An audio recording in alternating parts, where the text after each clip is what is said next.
So, good morning, everyone. Again, I want to invite you, if you can, turn on your cameras so me, Brian, Marius, and Ferranges don't feel so lonely in here. It will be great. Today, we are going to be hosting an IEO alumni talk, and we're going to be primarily talking about the business cases. We're going to try to give some practical advice from our guest speakers and me as a team leader. I'll try to give as much as I can. But today, our guests are Marius, who was from Team Canada. Marius, can you introduce yourselves however you want? Maybe what university you're from, what year you're from, what year you participated in the IO, and however you like. Yeah, for sure. So, like you said, my name is Marius. It's a pleasure to meet all of you. In terms of university, I am currently a freshman at the University of Chicago. I'm pursuing a double major in economics and biology, probably with a specialization in cancer bio, and I'm super excited to be here. That is great. That is great. Thank you, Marius. And then our our second speaker is Brian. Could you also introduce yourself? I know you're still not in university, but maybe you got some more clearance where you're gonna go. Yeah. Hello everyone. My name is Brian. I'm from Taiwan, and as of right now, I'm still deciding between like Rice and UCLA in terms of my university choice, but I'm going to probably major in either finance or pre-business economics. Yeah. That is great. Brian, you're more than welcome to UCLA. I'm a UCLA student myself, so maybe we can talk about that later. But for now, both of these guys, wait, you guys both placed in silver for your teams, right? I'm correct? Yes. Okay. So both of these guys were in silver teams. That is why we have invited them to talk about the business case. So my first question, I want to go to Marius. We were supposed to have Linus in here as well, so I wanted to talk about more about the team dynamics.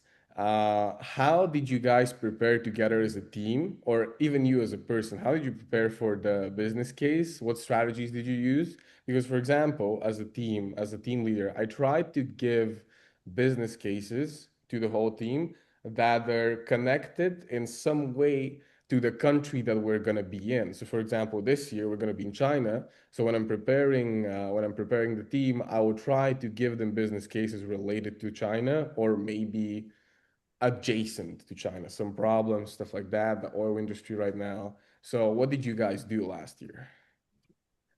Yeah, I mean, pretty similar to be honest with you. We definitely looked into some case probabilities or some possibilities that would be associated with Azerbaijan, which is where it was last year. At the end of the day, when it comes to something like case, especially with team dynamics, the most important thing is just practice, practice, practice, right?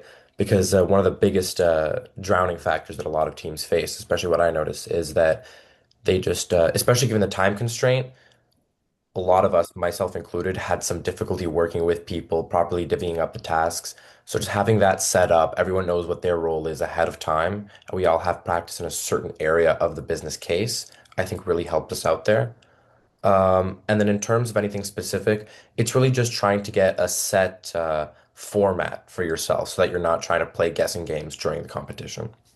That is good. For the format, what I want to add on maybe when you guys are preparing, when all of you that are watching become part of the team and you're preparing for your business case, what we did in Team Bulgaria is we actually made like a presentation template that we later used, and it made it easier for all of the participants to know how the presentation is going to look and to feel at home. But Brian, do you have any additional advice about how did you prepare? Do you use any specific strategies with your team? Do you have something Yeah. interesting? So I think something interesting about how we prepared was, I guess, sort of how, in general, how we sort of divide in terms of our like time allocation because initially at the start when we're in like the training camp with other sort of national qualifiers, the team synergy was not like really good at the start. It was like a huge problem where like we were like basically arguing over different proposals and stuff like that, so there's like a lot of delays and repeated business cases practices that we have to do. So then, sort of what we worked around in terms of a strategy is to sort of, since we already know that discussions are inefficient in terms of like our group, so we sort of just, how we did was like we spent an hour or two like just searching on our own and searching for proposals and also type of like all types of informations by ourselves instead of like doing it as a team. And eventually we just sort of propose like all of these proposals, topics, and solutions we found, and then sort of discuss about which one is the best and which one we should merge. Um, Mm. There's also something interesting that we also were advised to do was that if, for example, if there is, for example, if we know that this business case is pertaining to a particular country, for example, during that time, I think we were like participating in Hong Kong. We were encouraged to sort of just search for useful information in that specific country's language, because we are Taiwanese, so basically we use the same language. So it's easy to search it up. But in cases where there's like different languages, like the sort of like instructors also told us to use like Google Translate to basically just use the country's language to search up these information. You might dig up something that's like more specific and more like practical in terms of building your business case around. That is very interesting. That is very interesting. And by the way, guys, when you're doing the business cases, I don't think, for Angus, you might correct me on that, but I don't think it's forbidden to use any artificial intelligence. So you can now leverage that with your Google searches to find some native resources. Brian, Yeah. that is actually very interesting. I hadn't thought of that.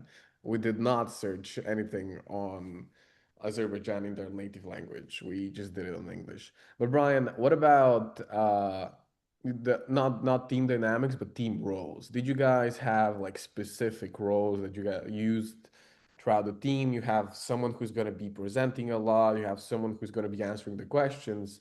Because for us, it was very clear cut. We knew who was doing the slides. We kind of knew who was doing most of the research on one part.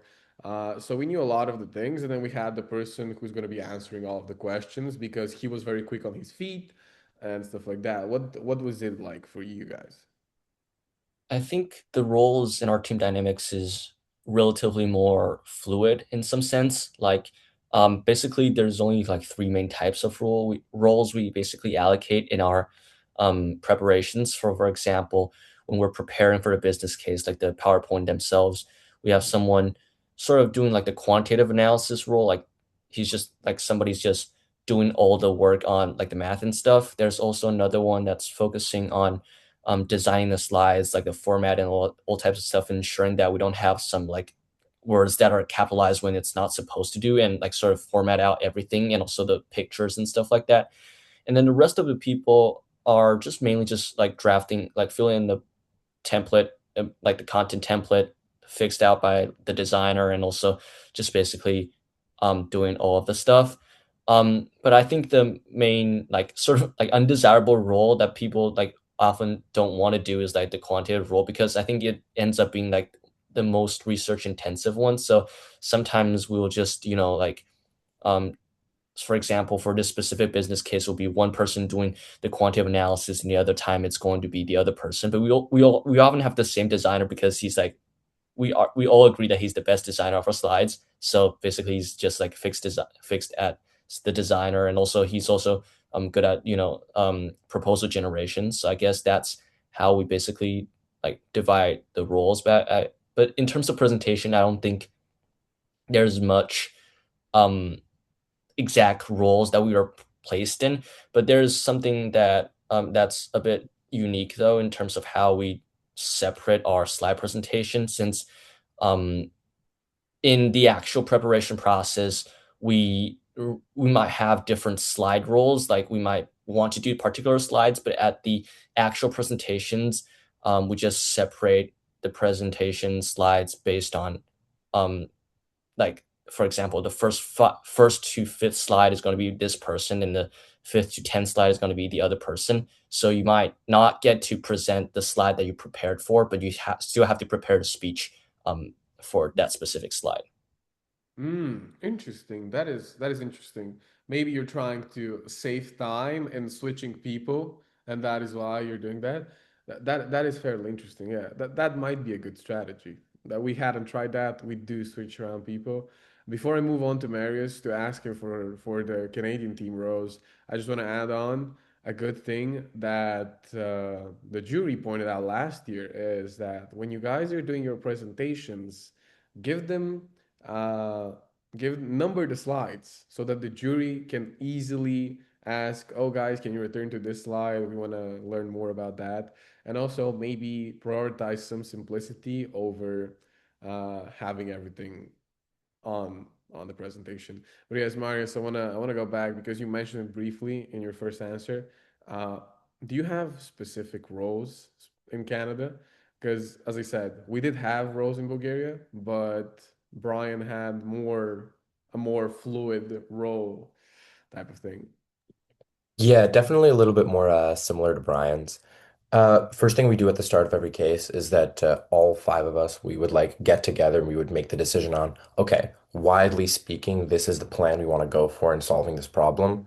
And then after that, we'd assign two people to do the financials, one person to handle the slides, and then two people to do the rest of it. And because really two people is a little bit too much for the financials, they'd usually end with that a little bit early and they'd be able to help the rest of us with the rest of the slides.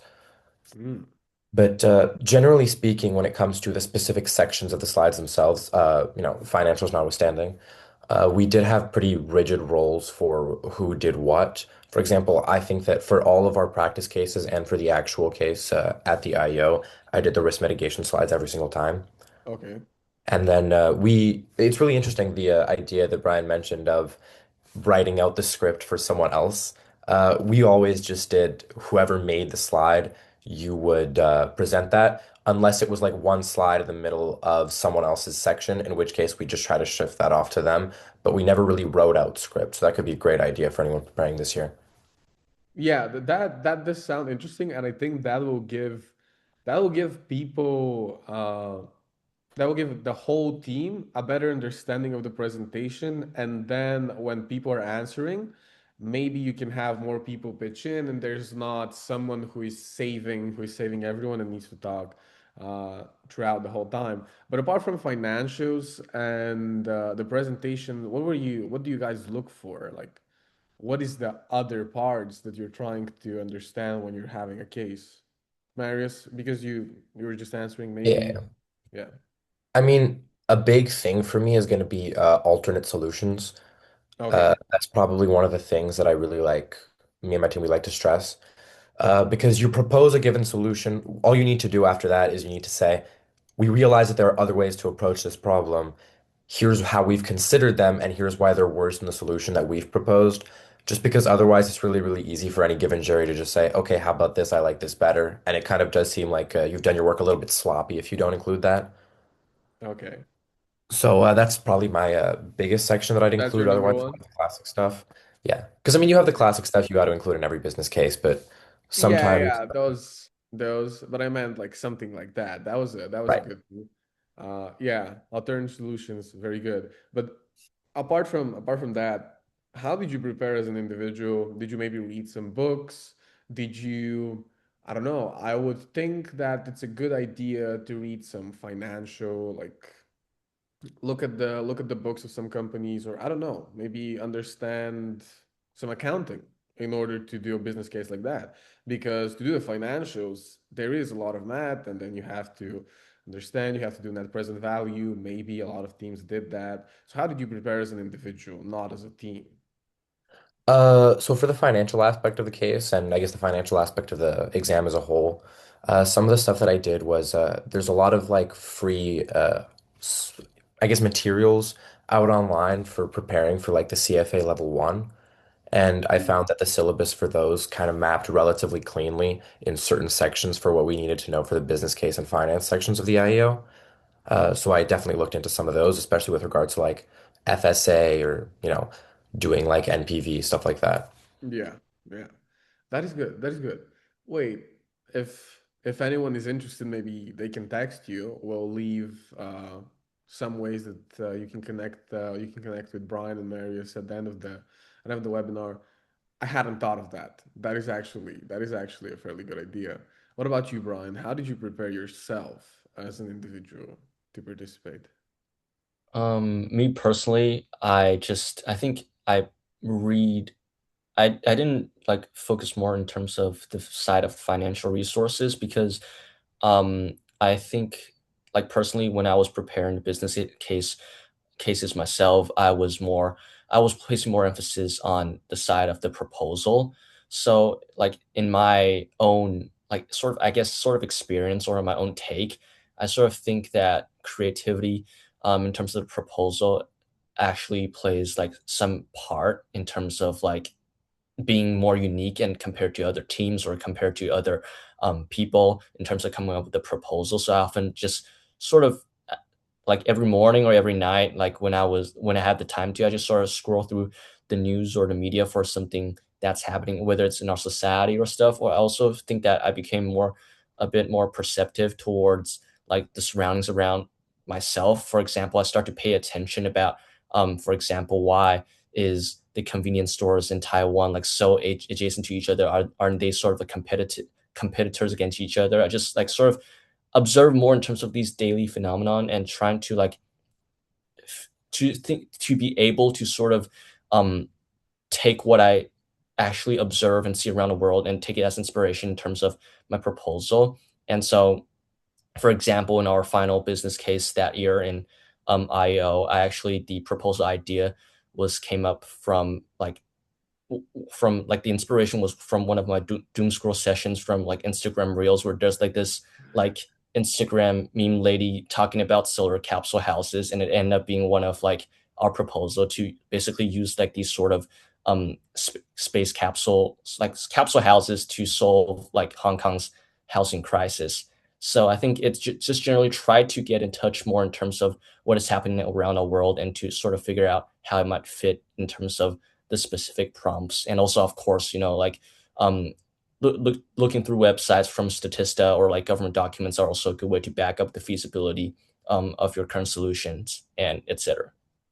Yeah, for reference, to anyone who might not be familiar, 2 years ago, the IEO was in Hong Kong, and the business case was centered around solving the housing crisis, where some of the some of the teams proposed building new homes maybe on water, movable new homes, stuff like that. So just the gist of what is happening, but. That is great. Yes, that is good. Statisto is a good website. We also used it. Uh, but Brian, did you face like as a team? You did mention that you guys could not easily come up with a unified solution or like what you want to propose, unified proposal. Were there any other challenges that maybe other team members should expect and should be ready to deal with? Did you see something like that or not really? I think aside from team synergy, it's mainly just um, how we each process things differently. Probably like besides just like disagreeing in stuff. Some at some times like people might have like particular habits that they might not be like exactly available at the time during our preparation. For example, one of our teammates during that time, like he has like a very fixed sleep schedule. So at certain times, like after like 12 a.m., he just basically shuts down.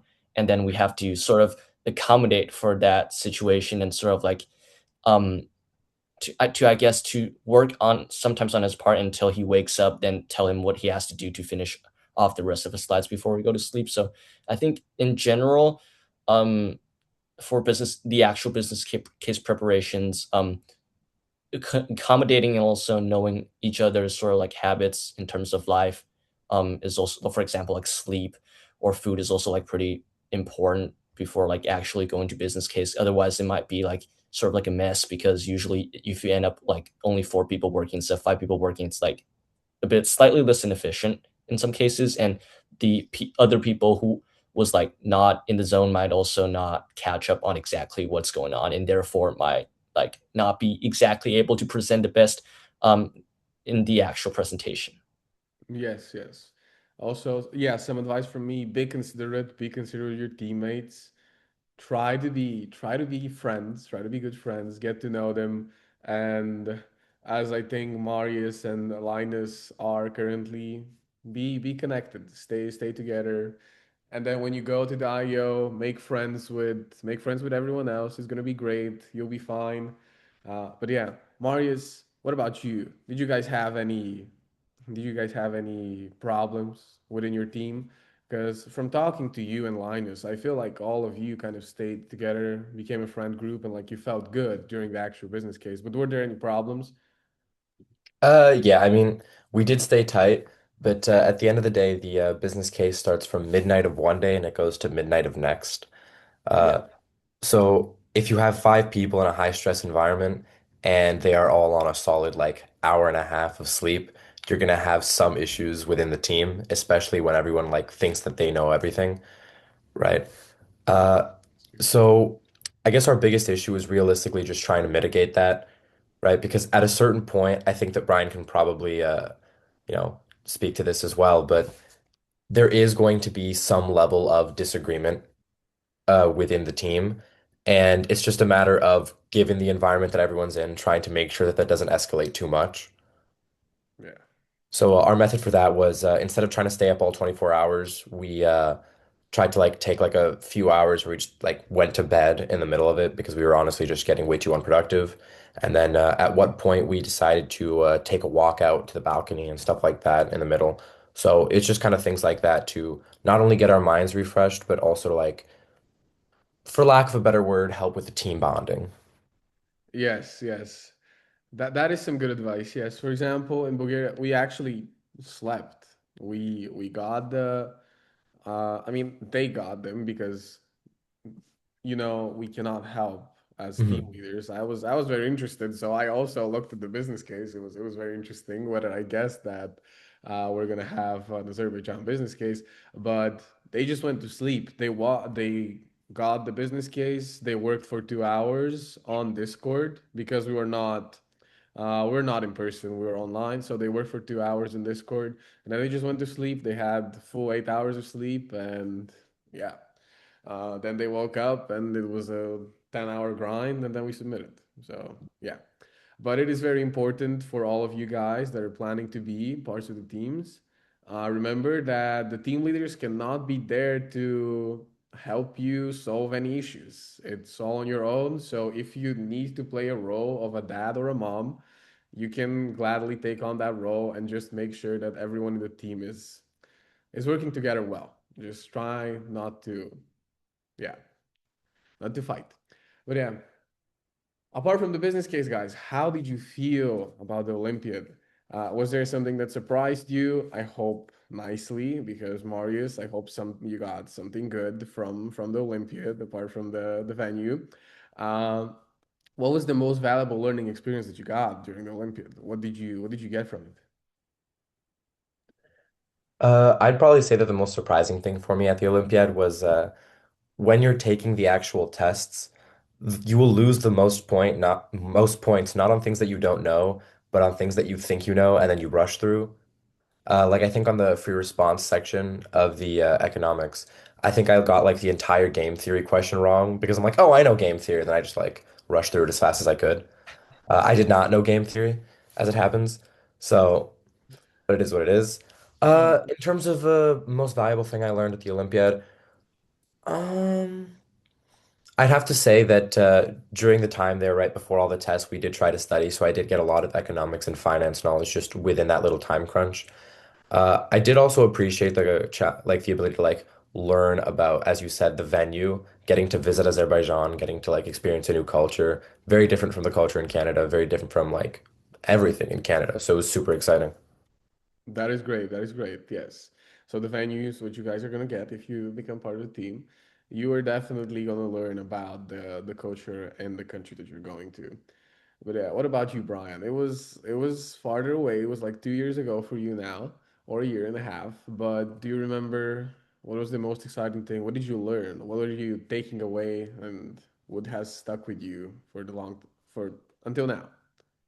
Well, I think something that surprised me the most during competition was how, like, I think surprisingly that everyone seemed like so friendly. Like aside from the competition, everybody seems like not really competitive. Like since it was one of my first international like competition, I was expecting everyone to be like spending all the time like grinding on problem sets and stuff like that. But I was sort of shocked that everybody was just so chill about it, and also like just hanging out with each other and talking about each other's culture, and also sharing about interesting stuff in their part in their country and stuff like that. So that is something that definitely surprised me a lot in terms of the most valuable learning experience. I think it's also in part of it, besides like basically learning like more in terms of learning most of the economic theories and also stuff from there, and also like discovering sort of my interest in terms of that specific econ and business field. I also think that um, throughout the entire experience, whether it's like the testing section or like the case section, I was able to like sort of think better in terms of systemically. Like I was able to like more able to logic everything out step by step instead of like having all my thoughts like randomly scattered all around. And also um I also sort of learned how to consider from like different stakeholder perspective. Like for example, in business case, we have to think about how would the government think about it, how would the private firms and also customers think about it. So I learned more about like balancing the interests, which I found is like pretty useful in terms of whether it's like in school or like if you're engaged in some sort of extracurriculars outside of school, whether it's like clubs or stuff like that, is also like definitely very useful in terms of um, actually implementing these economic theories into real life. Yeah, that is great. So before I move on to the last question, guys, if you have any questions, get ready, prepare them because I'm gonna open the Q&A after like 5 minutes. But Brian, uh, final question basically. What skills do you think the kids that are trying to become a part of the IEO and want to be good at the business case should have? And do you have any words of encouragement for them? How would you tell them, oh yeah, you should go to the IEO. It's so good, it's a great Olympian, you're gonna learn so much. Do you have anything like that? Yeah, so I think for in terms of the problem set specifically, like the exam sections, I think it's just generally figuring out what your study type is like is very important. So like personally, I'm more leaning more in terms of like an auditory learner. So like for example, I just once I finish taking out my notes when I'm reviewing, I just read aloud everything that I just wrote and sort of like basically try to regurgitate those information like without looking at the notes to sort of increase my improve my memory of it. I'm also like the type of person who like does better when I like sort of study in terms of writing past questions. So I basically also just ran through all of the questions from both the IEO and also the national tournaments, and also some economic Olympia problem sets from other countries as well to just sort of gauge what type of questions I'm looking at to prepare. Um, for business case specifically, though, I think the most important three skills that I've figured out, and it's also pertinent to more in terms of the side of proposal, is more in terms of creativity, research, and also delivery. I think the most important skill in terms of business case um to actually know about it is to sort of like first of all, of course, like understand how the problem works and to understand what the question is asking about. But it's also important to know to propose a method that is unconventional but also not exactly tested, and then research to back up the feasibility in numbers, and sort of lastly just deliver it clearly to the judge so they basically understand what your entire thing is about and how they envision what it looks like in the future. And so for people who are currently either already on the national teams, I'm not sure if that's the case, or like preparing for future IELs, I think what you are going to expect from it is you're going to learn a lot of different theories and knowledge that you might previously not know of, but then you ended up thinking that you end up learning a lot of stuff that's actually really applicable to your life, whether it's being like in terms of business, if you whether you're doing business in the future or you're leaning towards the STEM field, you're just going to find a lot of moments where you think that, oh, I think I sort of had this sort of like I sort of learned this idea from IEO or like just economics in general, that I think that whether you eventually get an award or not is still like relatively valuable experience. Yes. Thank you, Brian. Thank you. And now, Marius, because Brian just said some of the skills might be cross-referenceable in STEM. And I actually didn't know from our talk before the webinar, I didn't know that you are not studying specifically economics. So maybe you have some skills that are useful in both STEM and econ, unless I think we can put econ in STEM. I'm not sure yet, even though I'm a second year. I'm not sure if you can put econ in STEM. But what skills do you think are most useful for students to have when they're trying to go to the business case? Yeah, I mean, in terms of the business case in and of itself, I think Brian really did put an emphasis on creativity and stuff like that, which is definitely a great move. I mean, in the end of the day, creativity is a very big part of the scoring system, even if you look at the rubric for the IEO specifically. And just in general, having a creative solution, I think, does make you stand out in the eyes of the judges a little bit more for the rest of the competition. Um, I think that another thing that people often underestimate is having someone on the team that's good at the design aspect of things. You don't want your slides to look clunky or anything like that. So on Team Canada, me and Linus had Shirley, and she was really, really good at that. So we were very lucky to have her. Uh, so if you're planning on preparing for the business case as a team, at least one person should practice slide design to a certain extent. Maybe it's not the be all end all, but it is an important factor in anything. Another thing I would recommend is learning a few, I guess, financial valuation models, right? Obviously, you have like your basic like DCFs or something like that. And every member on the team should have at least basic knowledge of that. And then whoever's doing the financials, if you guys have preset rules, should have in-depth knowledge of that. But just in case, like you're asked a question about it and some level of finance relates to something that you extensively researched on the team for the specific case, that way you're going to be able to comfortably answer the question in of itself. So it's kind of about just make sure you have a breadth of knowledge to prepare for the Q&A session as like well as possible. Besides that, it's just kind of like I said before, if it's your first time doing a business case, you're going to, I guess, stumble through it a lot more. With your team, not just by yourself, you need to do as much practice as possible because you guys need to start working as like a well-oiled unit rather than just five really small, really smart parts. Yeah. And to add on, guys, as I mentioned, AI is very useful. So, and it can definitely not help you with the creativity. Be creative by yourself and then try to use it as a search engine or however as a tool. And maybe some AI literacy, how all of the different whatever tools work will help you create a better presentation, or maybe will help you create better uh, how should I say, slide design, stuff like that. So use it as a tool. Don't use it as like your own the only way you think. But yeah, thank you, Marius. Thank you, Brian.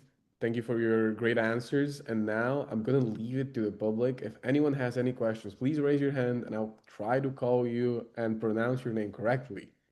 So if you guys have any questions for Brian or Marius, and while we're waiting for questions, okay. First question is how did participating in the IEO help you during the university application process? Did you list it as an extracurricular or an honor? And did it have any impact on your application? Maybe Marius, you can start because you're already in university, and then we can hop to Brian. Yeah, so the way that I handled it with the application, extracurricular versus honors thing is that the medal I got, I listed that as an honor, and then I listed being a part of Team Canada as an extracurricular. In terms of how it helped out with the application process, I like to think that it made my application a good bit stronger, but unfortunately, I don't really have any way of knowing what the person that saw my application really thought. So. Yeah, yeah.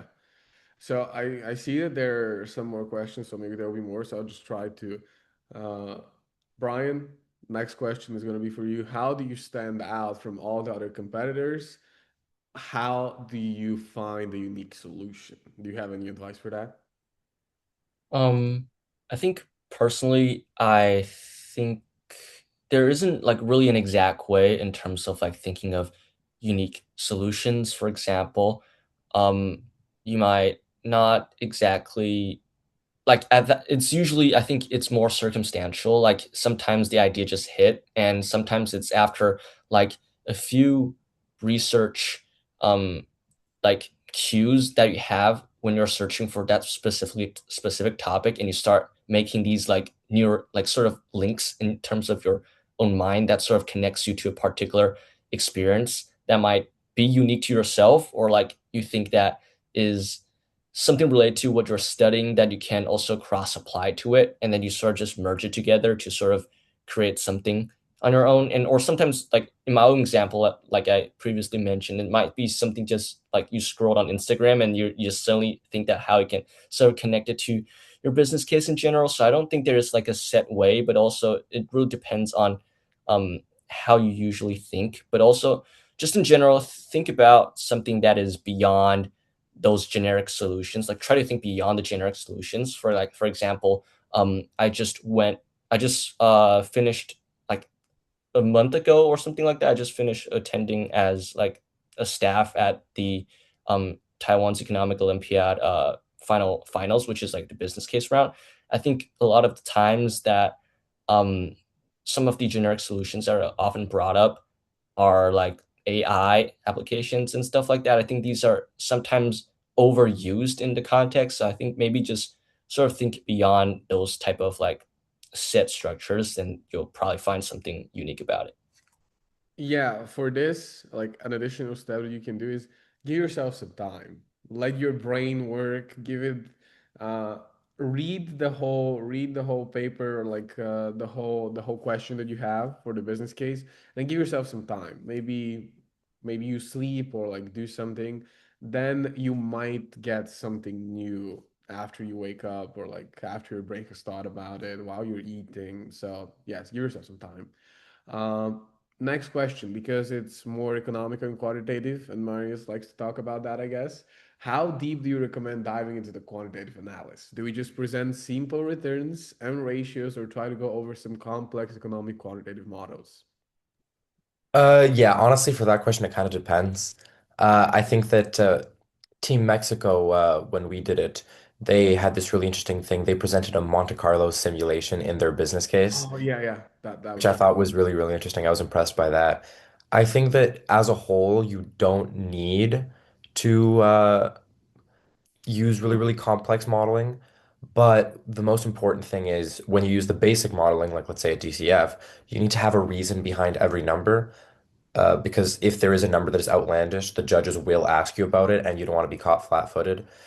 I would say that maybe not exclusively just simple returns and ratios, but you can use relatively simple modeling as long as there's like a cohesive train of like, I guess, thought from start to finish, and you can explain every number you have in there.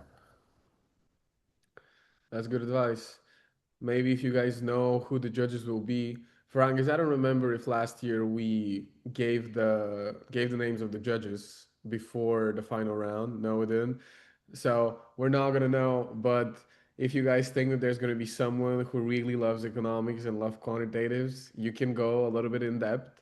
But if you're not so sure, I assume that as long as you present it understandably, the judges will be nice about it. And yes, if there's an outlandish number, as Marius said, people are gonna ask you, okay, what is that? But just be prepared for it. Just expect it. Expect it. If you have a statement which you expect to be strange and to arise questions, just expect to answer those questions, and then that will help you in your presentation. So to both of you, when you first open an IEO case, what exact steps do you take in the first 60 to 90 minutes to understand the problem, identify core challenge, decide a direction and solution take? Whoever, Brian or Marius, wants to answer, if you have. Uh, and then we're gonna do, guys, I cannot do all of the next questions. I'm sorry. Maybe I'll do two more. I'll do two more questions after this one. And then we're gonna figure out with Marius and Brian where you can ask them something. There, maybe share some social media, some LinkedIn, some email, so that you can reach out to them if they want to. But yeah, coming back to the question, when you first open an IO case, first 6 to 9 minutes, what are the steps? What is the step by step? Do you guys have something like that? We don't really have a step by step, I guess, per se. Maybe Brian has like a more like lined up process. For us, we kind of treated it like a Socratic seminar to an extent. We all just kind Hmm. of bounced ideas around each other, said like, "Oh, I like this, I don't like that," et cetera, et cetera. And then when we decided on one thing, that we just tried to streamline that as much as possible. Hmm. Interesting. Interesting. Brian, do you have something to add on?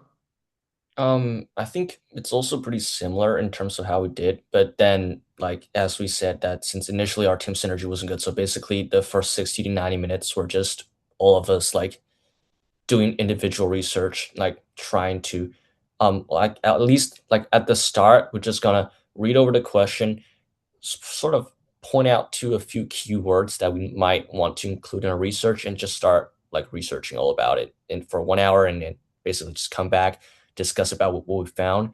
And then if we have like a general idea of our general like problem that we want to solve and also a given proposal, then we're just gonna expand on the details based like by doing more research basically. I think it's like for the preparations it's more like research intensive. Hmm. Hmm. That's good. I I have a question that I really like now here. How many business cases simulations did you guys do, and how long were your business case simulations? Is what I want to add on to the questions. Did you do them for 4 hours, 8 hours? Definitely not 24 hours, I assume. But what did you guys do? Like, how many did you guys have with your finished team? What about you, Brian? Like, if you don't Um, remember, it's fine. But like, I'm not exactly sure, but I remember during like if we count like the entire duration of both the selection camp and also the training camp. During the selection camp, it was like around 2 to 3 in total, like for mhm. 2 weeks. So there's like just generally 2 to 3 of them. For the actual training camp, the simulations we did were like I think once per 3 days ish, sort of, and for Okay. like 3 weeks, 2 to 3 weeks or so. So we did like a lot of these business case practice. Um, Aside from that, we also did individual business cases on our own time. Like for like before preparing for the finals, we also all did preparations, say like 5 to 6 before the actual finals, like business case round in Taiwan. So I think a general great way of preparation is sort of do around in my own experience, it's like around 10 to 12 ish business case in total. And for the regional rounds, though, our business case were limited to 2 hours um, in total presentation time. Wait, sorry, preparation time, and around I think 8 to 10 minutes, 8 to 10 minutes, 8 minutes in presentation time. And for the actual preparation, when we're working as a team, our preparation time was from night, which is around around 7 p.m. to the next morning. So sometimes we just stay up till 4 in the next morning, and then we just grind out, and then we have like a preparation for 10 minutes. And there's also one time where we like our whole team submits the slides late, and we were just forced by our instructor to present 10 minutes without a PowerPoint. So yeah, that definitely was not a good experience. Yeah, I see. What about you, Marius? How long did your business cases take? I'm gonna be honest, we didn't really time them it Not seems really. Yeah. quite as well. So what we just had is we had a case given to us and they said, we know you have busy lives because everyone had like extracurriculars going on outside of it. So they were just like, in like 2 days or so, you'll present this to us and you have to stay within like the 10 to 15 minute time range. Hmm. That But is yes, interesting. actually, it is a fantastic idea what Brian mentioned about like properly timing even the practice ones because time is a very significant constraint. Yes, we were timing them in Bulgaria. We were timing them around 4 to 6 hours. I think was our sweet spot, so that they could not feel too bad after a business case, but they also had some time constraints so that they can present after that. It was like 4 hours. They do everything, and then they do like all of the research, put on the slides, and because of that, it made it easier for them to put on the slides because they had the template. So they used the template that we created before, made it easier for the slides, and then they prepared for the presentation and presented in front of us. We grilled them, stuff like that. Yeah, all of the fun business case stuff. And then last questions again. If you have last question, if you have any other resource recommendations, Marius, you gave the CFA the CFA things, which actually sounds very good. I'm gonna look into them and see what the actual materials are. But do you have any additional recommendations for sources for economics and finance and also the business case? I can add on some. You can use the Okay, while you guys are answering, I'll figure out what the name of the website was and the name of the thing was. So whoever wants to start first, Brian, Marius. I can start out. Yeah. The kind of the holy grail for economics for me was that I did the MIT Open Courseware for micro and macro. I think that those are like pretty underrated study resources just because the fact that assuming that you already know a good amount about economics before getting onto the national team, you can kind of just skip around to different lectures to cover the bits that maybe you know a little bit less about. And they're relatively in depth. And I think that they kind of gloss over. You can just look up separately. So I'm a big fan of those. I would highly recommend them. Great, great. I saw before Brian continues. We used the Mankiv principle of economics, uh, and it is very. I think it's in most of the U.S. universities. Marius, maybe you have one of those if you're studying an intro to my to econ class.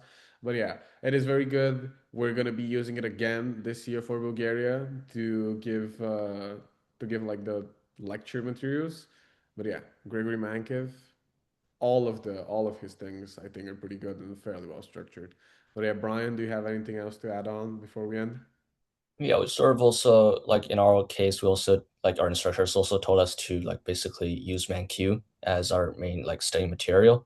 We also were given like P sets, basic problem sets from other countries, like especially Japan, um, to practice. I remember Japan specifically because I remember their FRQ section was like particularly hard. So I think like it's a really great exposure in terms of um, I guess more of the math side of the FRQ, as well as like it's I think it's personally more deeper in terms of theory. So definitely just sort of discover around existing past questions from economic Olympiads, not just within your own country and the IEO website, but also possibly search for like economic Olympiad past questions for other national qualifiers from other countries will also be a helpful resource and might also possibly give you a different like way of thinking through your questions. Or before you search, you can actually ask your team coordinator to reach out to the other team coordinators and ask them for previous stuff. But yeah, thank you guys. You were great. Thank you, Brian. Thank you, Marius. Thank you, everyone. If you don't mind, Brian, Marius, could you share maybe a LinkedIn or however you like to be contacted, maybe a Gmail or something like that, by anyone who has further questions? Does that sound great? Yeah, sure. Do you want to just Great. like post it in the Just chat? Yeah, put it in the chat, and also we'll put it we'll put it in the YouTube and somehow. Yeah. But yeah, thank you everyone for attending. If you want to reach out to Marius or Brian, please do so. Look, they're so nice. They gave us our time. They give us their time to teach us how they got their silver medals. But yeah,